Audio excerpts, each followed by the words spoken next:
ولقيت نفسي بتحرك ناحيتها، ناحية الصوت.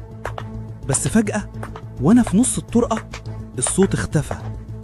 رجعت جري على الأوضة، لقيتها نايمة زي ما هي، نفس الوش، نفس النفس، نفس البطانية اللي مغطياها بيها. فضلت واقف أبصلها وأقول لنفسي أنا اتهبلت ولا إيه؟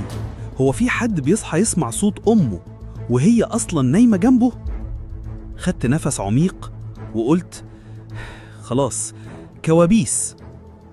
رجعت تاني نمت، بس وأنا نايم الموبايل رن وطلع إني كنت بشغل تسجيل صوت بالغلط. فتحت التسجيل وقلت يمكن يكون سجل حاجة من وأنا بحلم، بس أول ما شغلته اتجمدت مكاني. الصوت اللي فيه هو نفس صوت أمي، بس كانت بتقول حاجة عمري ما سمعتها منها قبل كده.